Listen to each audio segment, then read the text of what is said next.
There was a preacher who was asked by a funeral director to conduct a graveside service for a homeless man who had no family or friends. The funeral was at a remote cemetery, and the preacher got lost on the way there. He arrived about an hour late, only to see the backhoe and the crew, but the hearse was nowhere in sight. The preacher apologized and stepped to the side of the grave and assured the workers that he would not keep them long. And the workers looked on as the preacher poured out his heart and soul. Feeling guilty for being late, he preached like he'd never preached before, from Genesis all the way to Revelation. And finally, he closed the service with a prayer, thanked the workers, and walked to his car, proud of the way he'd honored the life of that man. However, as he was walking away, the preacher overheard one of the workers say, "Wow, I have never seen anything like that before, and I've been putting in septic tanks for over 20 years. Preaching is a paradoxical vocation. The days when you feel like you've delivered a powerful message, people look at you like you're in the wrong place at the wrong time. And then on days when you feel like you've got nothing good to say, someone tells you that your words change their life. When you think about it, this 3,000-year-old activity dating back to the prophets of Israel is a strange occupation. It begins with the art of creative writing. But unlike other artistic endeavors, a sermon must be delivered out loud every 7 days, whether it's ready or not. The train arrives at the station at 11 o'clock on Sunday morning, even if the sermon is in tatters, imperfect, and incomplete. Truth be told, though, every sermon is always imperfect and incomplete, regardless of how much time it takes to prepare it, because it is delivered by an imperfect and incomplete human being. To this day, I label all my written drafts manuscripts because my preaching professor, Dr. Bill Turner, drilled into me over and over again, a sermon is not a sermon until it has been preached to a community of people. Preachers don't have paint or clay or steel or wood, ceramics or marble or cement to work with like other artists. Preachers have words. Words which must be written and spoken to a congregation. But a sermon is not an academic lecture, a TED Talk, or a motivational public speech, because a preacher's words are required to wrestle with the words of Scripture, the story of God, Israel, Jesus, the Spirit, and the church. The goal of a lecture or a talk is to inform or educate, but a sermon transcends the task of conveying information. The purpose of a sermon is to retell the story of God and God's people, to remember the past rightly, to speak the whole truth about the world as it is in the present, and to inspire the listeners to live fully into God's dream for the future together. Today, I am preaching the 500th sermon of my ministry career. It takes about an hour of research for every minute of a sermon, which means that I've hit the most important mark of 10,000 hours popularized by Malcolm Gladwell. Gladwell's 10,000-hour rule claims that it takes 10,000 hours of deliberate practice to achieve true expertise in one's craft. The concept can be traced to Anders Ericsson at the University of Colorado, who drew on the work of psychologists in Berlin that studied the practicing habits of violinists throughout their lives. They all began playing violin at 5 years old, but by age 20, the students who emerged as elite violinists were the ones who averaged more than 10,000 hours of practice. Ericsson concluded, "Many of the characteristics we once believed to reflect innate talent are actually the result of intense practice." If the 10,000-hour rule, though, is true, I should apologize to every church that had to listen to me preach up until this point, and thank them profusely for all the practice they've given me over the years. But even more humbling is the fact that I don't feel like an expert. People talk about scholars that are experts in their field or artists who are experts at their craft, but you never hear people talk about expert preachers. There's no awards or Pulitzer Prize for preaching because there really are no expert preachers, And the reason for that is that preaching is utter foolishness. Yeah, you heard me right. Preaching is utter foolishness. This is not just because you'd have to be a fool to be a preacher. It's also because Paul said the message of the cross is foolishness. Yes, Paul also said God's foolishness is wiser than human wisdom, and God chose what is foolish in the world to shame the wise, and that God decided to use the foolishness of our proclamation to save people. But we must never forget that he said, first, it is total and utter foolishness. Can you imagine a surgeon or a therapist saying to their patient, "The work I'm going to do with you today may save your life, but I want to remind you that my profession is foolishness"? It would not instill a lot of confidence in the patient, and yet this is the adjective Paul used to describe the art of preaching, to describe my entire vocation. Some church folks will never get used to the foolishness of preaching. Some years ago, a founding member of our church came to meet with me because she said she had a problem with the church. I asked her what the problem was, and she said, "You." She told me that I preached about justice too much and I was ruining her church. I asked her, "You've been here a long time. You heard Heaton and Marnie and Owens preach. What's the difference between their preaching and mine?" She replied, "Oh, they preached so beautifully. Now, I want you to know I never understood anything that they said, but they all had deep voices that sounded like the voice of God." I am no more foolish than my predecessors, but I am higher pitched and more plain spoken. It's a disadvantage, it turns out, that people can understand my foolishness. Like Paul, I guess I did not come proclaiming the mystery of God in lofty words or wisdom. I decided to know nothing among you, he said, except Christ crucified. Therein lies the reason that preaching is foolish, a foolish endeavor, because of the foolishness of the cross. Preaching acquires its foolish character from the subject matter it must address, the foolishness of Jesus himself, and the most foolishness of all, how he died. The cross is a scandal to all, a stumbling block to the already religious, foolishness to the non-religious. But what's so scandalous and foolish about the cross? Years ago, when I preached my first sermon at Greenwood Forest in Cary, North Carolina, a cantankerous old professor from NC State in the church coined the term Boswellian to show his disdain for my preaching, and wrote a scathing email to me where he said, "Why did you preach about the cross? The cross is just two pieces of wood." Despite the professor's claims, the cross was not just two pieces of wood.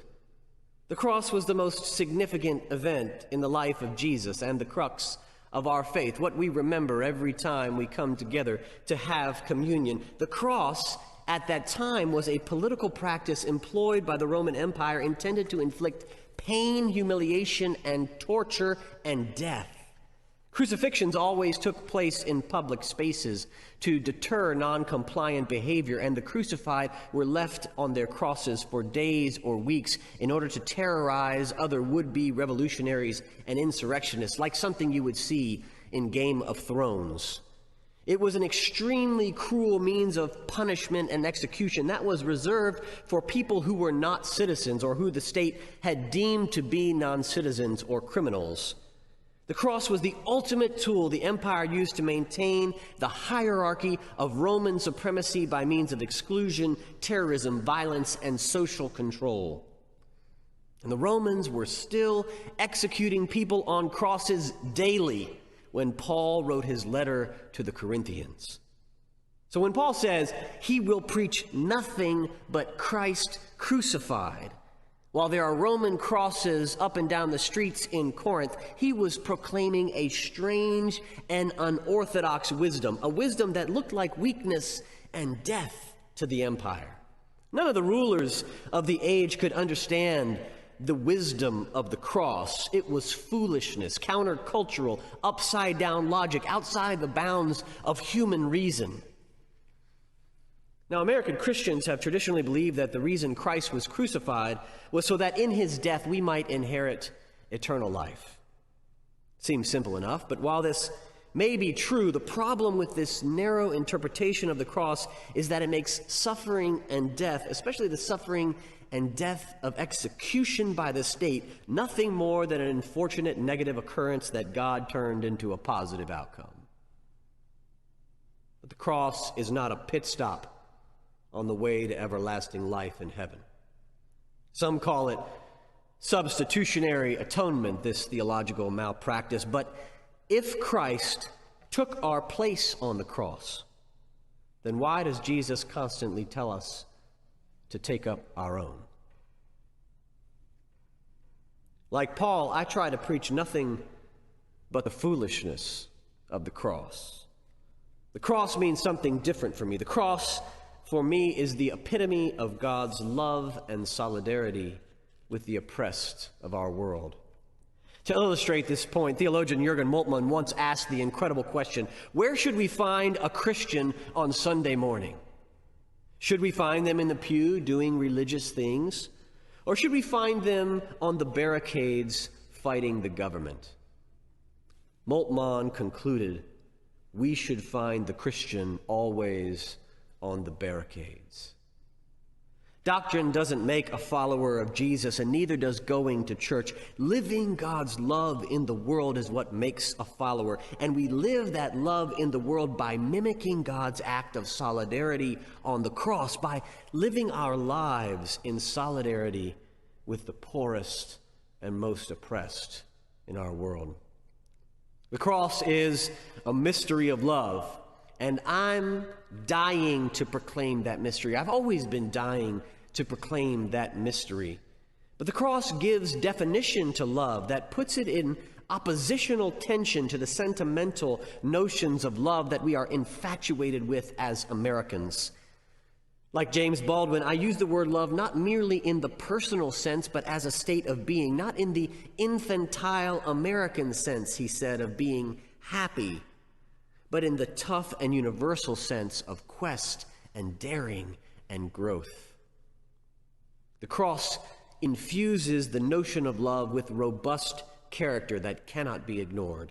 It gives flesh and body to love, revealing once and for all what true love looks like and where it must be directed. The love illuminated on the cross is not generic, but radically specific. It is love for the poor and love for the oppressed. Taking up the cross and following Jesus means aligning ourselves with all the disenfranchised people of the earth and living in solidarity with those that the empire is currently crucifying. It's been suggested to me from time to time that I preach more about love. But this is the only love I know how to preach about. A love of a God who came not for the righteous, but for the sinners. A God who has a special place for widows, orphans, and immigrants in their distress. A God who has a preferential option for the poor. A God who suffered and died in solidarity with the tortured and terrorized. This is the only love that I can find in the gospel, and the only good news I know how to proclaim. This mysterious love. And it was best explained by a Salvadoran priest named Ignacio Ellacuria, who argued that Jesus is always present in the world today as the crucified people of the earth. Ignacio defined the crucified people as the vast portion of humanity that is literally being crucified by historical and personal oppressions. He claimed that they are the continuation of the life and death of Jesus in history and must be regarded as the principal sign of the times by whose light all other things should be interpreted. Ignacio, sadly, was assassinated with his family in their home by Salvadoran soldiers during the Civil War. Soldiers, though, who were trained at the School of Americas in Fort Benning, Georgia, and who had been funded by the CIA to stamp out liberation theology in Central America.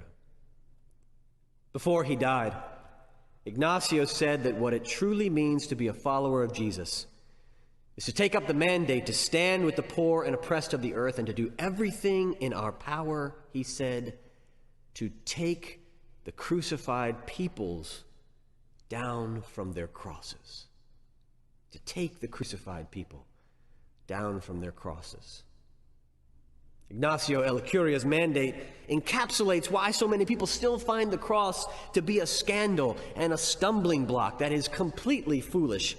Nothing could be more foolish than aligning ourselves with the crucified people of the world and working to take them down from their crosses. And yet, as foolish as it is, this is the call of love.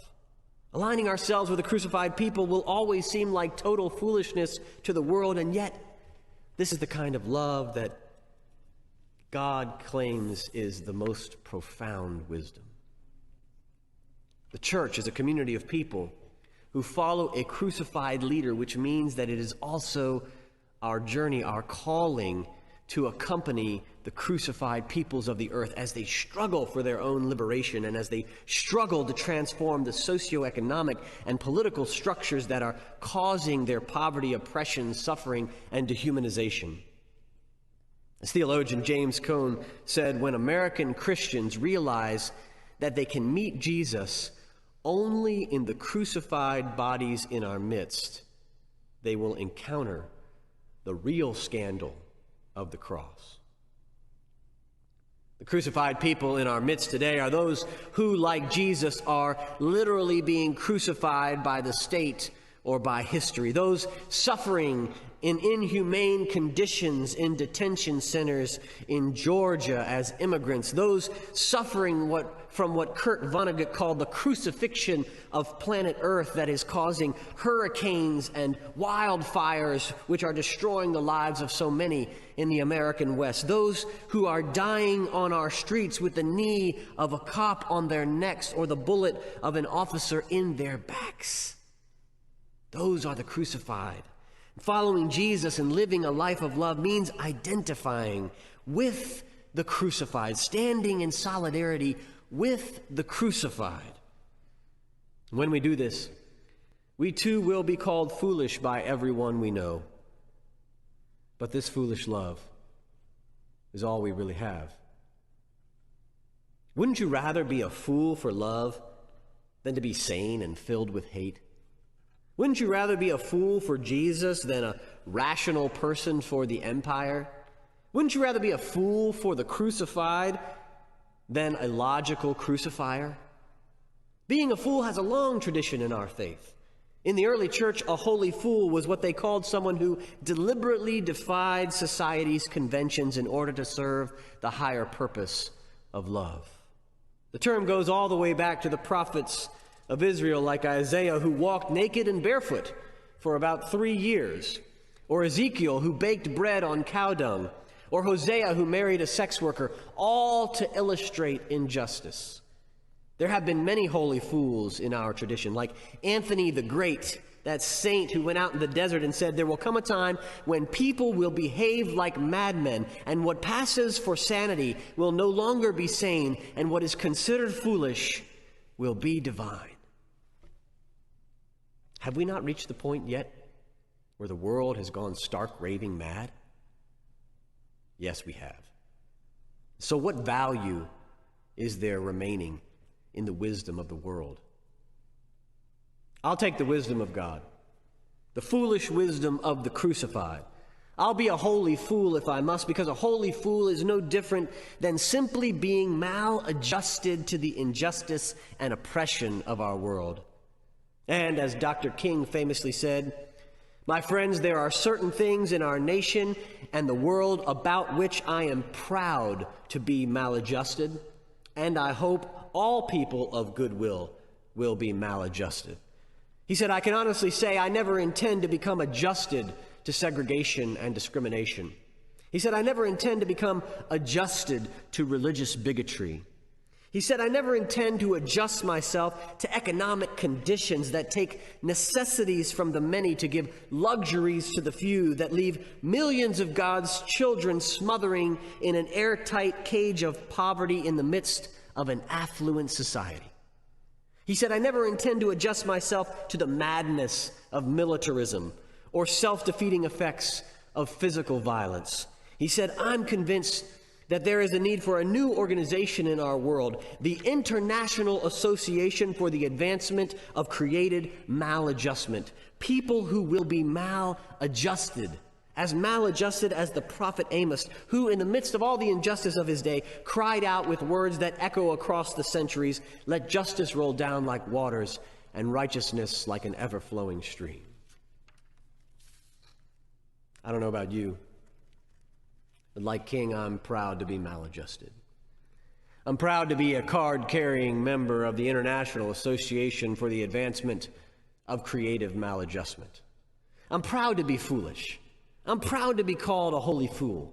I'm proud to be identified with a criminal who was executed by the state on a cross. I'm proud to be aligned with all the crucified peoples of the earth. I'm proud to be striving to live out the true gospel definition of love, a love that always looks like justice and equity in public. This kind of love is a scandal to the world and always will be. This kind of love is foolishness to most Americans and always will be. This kind of love is a stumbling block to most Christians and always will be. And yet I'm proud to be a fool for this wild and crazy, beautiful and mysterious kind of love, and I will continue to work on it for another 10,000 hours and proclaim it for another 500 times. Because I know that this is the only kind of love that has the power to bring life and liberation to all the people of the world. Amen.